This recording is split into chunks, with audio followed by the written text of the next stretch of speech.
Имя великого танцовщика Вахтанга Чебукиани стоит особняком в мире балета. Мужской танец во многом благодаря ему стал именно таким, каким мы его знаем в 20 веке. Огонь, страсть, героика – именно такие слова говорили, когда описывали танец Чебукиани. Но мне кажется, что точнее всех о нем сказала английская писательница Айрис Морли. Пытаясь описать этого необычайного и великолепного танцовщика, испытываешь такое же затруднение, как при попытке описать смерч. Путь Вахтанга Чебукиани на легендарную сцену Ленинградского театра имени Кирова был столь же стремительным, сколь и трудным. Мальчик родился в Тбилиси, в бедной семье. С детства он помогал родителям, мастерил игрушки, плел корзинки, которые приходилось продавать. Однажды он принес заказчице елочные украшения. Заказчицей оказалась руководитель танцевальной студии Мария Перини. Она же и стала первым педагогом Вахтанга Чебукиани. Занятия были не напрасны. Мальчик буквально бредил балетом. Скоро появились и первые плоды. Иногда возникала возможность выступить в массовке на сцене Тбилисского театра. Решение посвятить себя балетному искусству созрело, когда в Тбилиси на гастроли приехали артисты из Ленинграда. В 1926 году Вахтанг Чебукиани, 16-летний юноша, прибыл в северную столицу поступать в школу балета. Он вспоминал: «Ленинград встретил меня осенним дождем. Я шлепал по мокрой панели в одних трусах, пальто было продано, я страшно мерз». Хотя он был уже переростком, педагоги заметили его превосходные данные и дали возможность поступить на вечерние курсы, а затем и в хореографическое училище. 9-летний курс обучения он окончил в 3 года, и в 1929 году талантливого выпускника Вахтанга Чебукиани приняли на сцену театра имени Кирова, где сразу предложили все главные партии. Мужской танец стремился к обновлению. Рафинированное искусство Вацлава Нижинского, покорившего когда-то Европу, было совсем не тем, что требовалось послереволюционной балетной сцене. Уже был поставлен в Большом театре «Красный маг» с Екатериной Гельцер и Асафом Мессерером в роли китайского фокусника. Уже совсем по-новому танцевали Марина Семенова и Алексей Ермолаев. Танцовщики и хореографы все больше задумывались о роли мужского танца в классическом балете. Пожалуй, не было ни одной роли, которую Чебукиани принял бы от балетмейстеров, не вторгаясь в хореографию. Но все, что предлагал Чебукиани от себя, хореографы воспринимали с восхищенной благодарностью.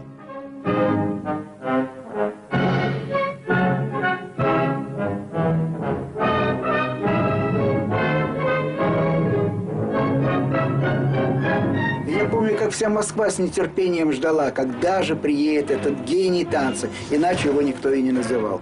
Потому что такое количество созданных им вариаций в старых классических балетах было, что мне уже казалось, что каждая вариация мужская в любом из классического репертуара обязательно несла на себе отпечаток вот его таланта, его вдохновения, его движений. У него был рассказ, танцевальный рассказ, и весь настолько он был связан, настолько связаны все движения, что они прекращали быть вообще упражнениями какими-то.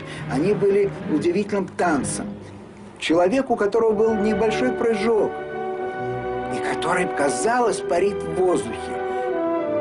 Он мог быть утонченным принцем в классических балетах и умел передать страстность народного танца.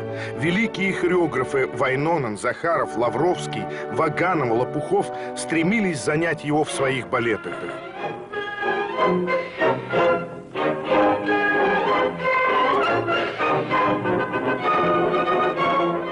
Однако балетмейстеры должны были соблюдать осторожность, поручая партии Чебукиани. Его танец смещал акценты. Все признавали, что партия Андрея в балете «Тарас Бульба» сильно отодвинула на второй план положительные образы главных героев – Тараса и Остапа. Симпатии зрителей были на стороне предателя. Слава танцовщика прогремела и за пределами Советского Союза. За 26 лет до исторических гастролей Большого театра в 1959 году Вахтанг Чебукиани вместе с Татьяной Вячеславой отправился на гастроли в США показать новому свету советский балет. После выступления в Карнеги-холл газеты писали: Вячеслава и Чебукиани взяли штурмом Нью-Йорк. Сколько раз, танцуя рядом с ним, стоя за кулисами, дожидаясь своего выхода, я забывала обо всем на свете, очарованная силой его могучего таланта. Мне очень памятны наши гастроли в Америке в 1934 году. На один из наших концертов и на наши репетиции приходили бывшие наши актеры Петр Владимиров и Георгий Баланчевадзе, ныне известный балетмейстер Жорж Баланчин. И вот на одной из таких репетиций Владимиров, увидев искусство Чебукиани, сказал: «Если бы мне природа подарила четверть вашего таланта, мир стал бы передо мной на колени». Рискованно, потому что это не был тот партнер, который стоит сзади и вот поддерживает даму, понимаете? Вот ему надо поддержать, сделает она 2 или 7 туров, а это, в общем, не важно. А танцуя с ним, ты всегда была на ощущении какого-то, вот ощущение на острие ножа. Вот шла на большую поддержку и думала: а вдруг не поднимет? А почему такое? Он был великолепным партнером. А просто он всегда был в танце. И он не думал только о том, чтобы поддержать. Он думал, чтобы в тот момент, когда он поддерживает, чтобы он и танцевал. Все виды искусства в Советском Союзе искали новых революционных тем и новых выразительных средств. Вахтангу Чебукиани не надо было ни делать усилий над собой, ни вступать в компромисс. Романтика революции, дух бунтарства у него были в крови. Героико-эпический балет «Сердце гор» на музыку Андрея Баланчевадзе стал первым самостоятельным спектаклем Чебукиани-хореографа. В этом же балете он исполнил главную мужскую роль.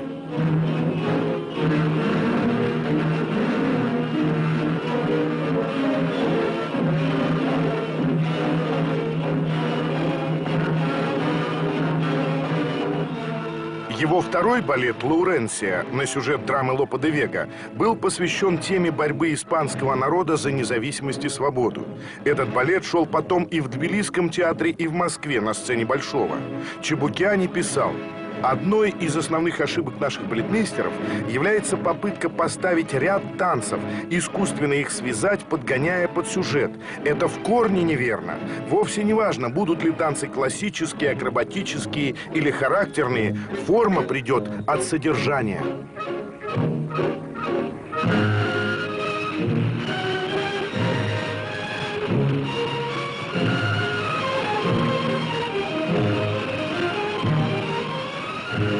Я бы хотела рассказать о том, когда Вахтанг Михайлович после большого перерыва приехал в Москву.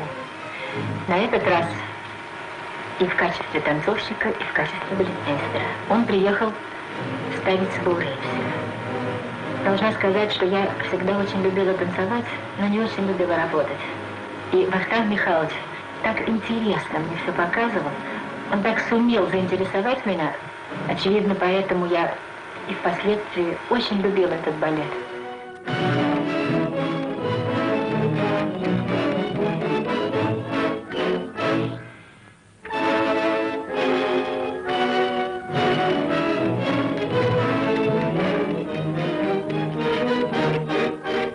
Вахтанг Михайлович в равной степени, по-моему, был замечательным хореографом и исполнителем-танцовщиком. И поэтому, когда Вахтанг Михайлович сталкивался с классическим репертуаром и должен был, как танцовщик, танцевать в старых классических балетах вариации, его не устраивал тот уровень, который существовал до него. Почти все свои вариации он их переделал. Но все эти вариации буквально после его выступления становились классическими. Самому Чебукиани с его феноменальной техникой и страстным темпераментом было тесно и в рамках модного тогда драм-балета с его условной пантомимой, и в рамках утонченного классического танца. Пантомимную партию Салора в балете «Баядерка» он превратил в технически виртуозную, не уступающую по сложности партии героини. Вообще, то, что Баядерка существует, это ему мы обязаны, да, это вообще его полностью, им поставленный спектакль, почти полностью им поставленный.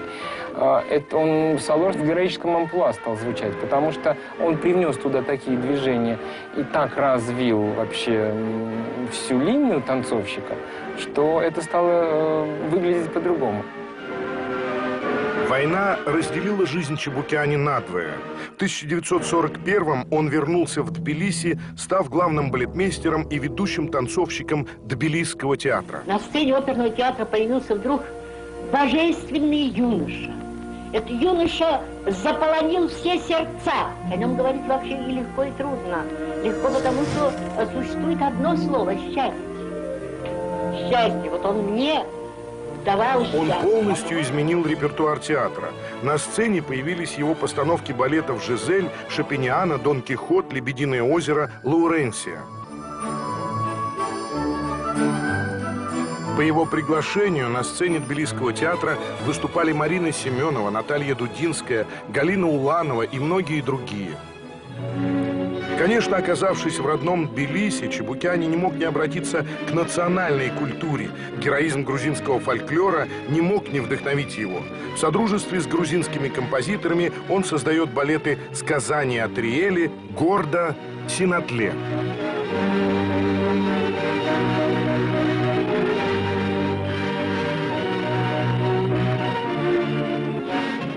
Одним из самых больших событий театра стала премьера балета «Отелло» по трагедии Шекспира. Этот балет на музыку Мачавариани и в оформлении Симона Версаладзе имел оглушительный успех. Его возили на гастроли в Москву, а в 1960 году Чебукиани перенес «Отелло» на ленинградскую сцену театра имени Кирова. Сама Галина Уланова, непревзойденная балетная Джульетта, восхищалась балетным «Отелло» Чебукиани.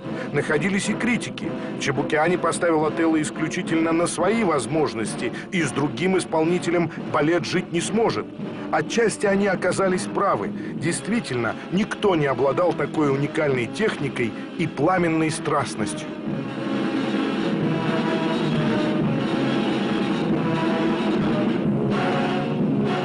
Никто не мог знать, что «Отелло» станет последней постановкой Чебукиани. Современная хореография, как природы, ее нет. Это эклектика, физкультура, акробатика, порнография, Восток и Запад. Я это не признаю, не обижаю, не межаю никого. Это загрязнение того классического ручья, который кристальный. И эстетика, и благородство, и, так сказать, грация, в то же время идея. А это формализм, безидейность, это я не воспринимаю. Самая первая встреча моя с ним состоялась на его юбилее. Праздновали 75 лет в Тбилисском театре, и к этому моменту был восстановлен его спектакль «Гордо». Но самое, что было интересно, что Вахтанг Михайлович в ту пору уже очень плохо передвигался. Он ходил с палочкой, у него были проблемы. Вышла Вера Тигнадзе, заиграла музыка сначала из «Отелло», когда «Отелло» впервые видит Дездемону. И Вера Тигнадзе через весь партер вот так прошла с белыми цветами, я не помню, розы это были или тюльпаны, но поднялась по этой лестнице, подошла к ногам Вахтанга Михайловича и вот так вот рассыпала эти цветы. И в этот момент вот эта тема Дездемона сменилась на мавританский танец «Отелло». И вдруг вот этот вот очень немолодой и очень неважно выглядящий человек превратился в красавца. И вот на вот этом пятачке, который был у его ног, а все было завалено цветами, он стал вот танцевать вот этот танец вот так вот. От него шла такая энергия, вот было ощущение, что вот когда он эти несколько минут танцевал, что сейчас взорвется все. Танец Чебукиани был пламенным, страстным, как и названия балетов, в которых он танцевал. «Сердце гор», «Пламя Парижа», «Синатле», что означает «свет». Его называли орлом, парящим в небе, или он был икаром, летящим к солнцу.